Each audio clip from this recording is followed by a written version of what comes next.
In 2006, I worked on an episode of All My Children.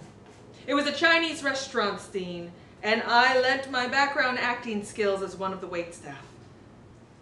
And the great actress Susan Lucci said to me in the craft services line, "Let me reach under your arm and grab a napkin. Thanks, dear."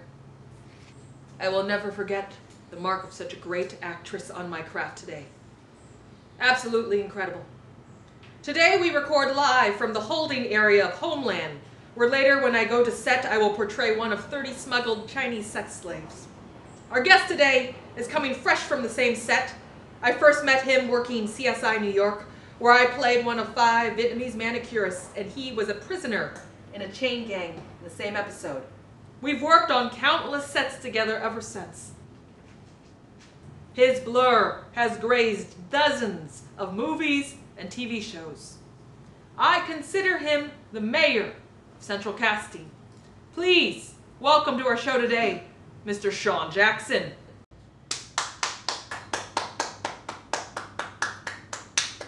You actually have a show dedicated to background work. You know, when you invited me to do this, I was like, Asian lady talking crazy. You were Shawn, serious. Thank you for taking time out of your schedule to chop it up with me about our craft today. Now, please, let's take a look at your recent work, shall we?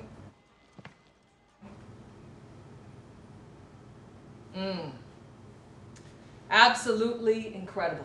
Wordlessly, you alone set the pretense for the central theme of that show. Is there security? Tell us, how did you prepare for that role? Well, you know, basically I was supposed to be one of the gang members, but then it turns out I was the exact same size as a security guard uniform because the background actor who was supposed to play the security guard, he booked a commercial, so in the last minute I ended up playing the security guard.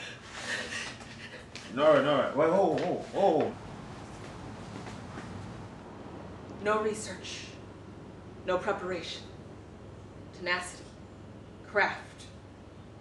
Just now, you inspired me to reprise one of my earliest performances in Apocalypse Now, where I portrayed one of 100 Vietnamese villagers running for her life from the Viet Cong. A run for freedom, democracy.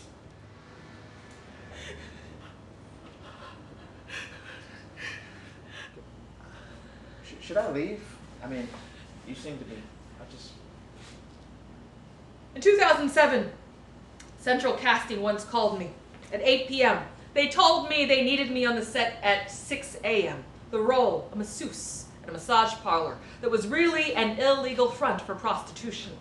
My portrayal of this role would not just be the portrayal of Asian immigrants, but immigrants everywhere. I had less than 10 hours to prepare my role. I had no acting coach, no class. Life was my class. So I offered my body at no charge to strangers on Santa Monica Boulevard. I committed that experience to my muscle memory. That's crazy. They ended up changing the scene and not using me. But the point was, I was prepared in my craft. I found out 1 year later that I had contracted herpes simplex B on my lower lip. This is my Golden Globe. It's pretty gross. Was it worth it? $64 for 8 hours plus 2 hours overtime. When I portrayed an onlooker on a sumo wrestling scene set in Japan, I remember Will Ferrell saying to a PA just 2 feet from me, "Hey, can I get some water?" That doesn't even make sense. Shawn, tell us what's next for you. Well, you know, I'm trying to finish up my bachelor's degree, and you know, I've been applying to different. No, in the craft, Shawn. Tell us what's next in our craft for you. You mean extra work? Background work. Okay. Well, I recently, 2 weeks ago, I was an audience member on this game show pilot. Could you give us a little preview of that performance? Sure, yeah.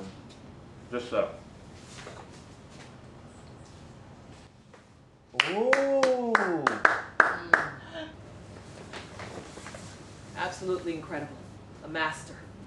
Join us next week when I talk to veteran background actor Johnny, who's going to tell us about his latest network marketing company that he's involved with and how you too can double your income in less than 1 month, as long as you get 3 friends to tell their 3 friends about his incredible once-in-a-lifetime business opportunity. And I recount the story of how I almost got stabbed in the face in Koreatown, researching a role I played as a Korean gangster's love slave. Until then, to all you aspiring background artists around the world, I wish you work of 16 hours straight so that you too can achieve golden time. That's a wrap.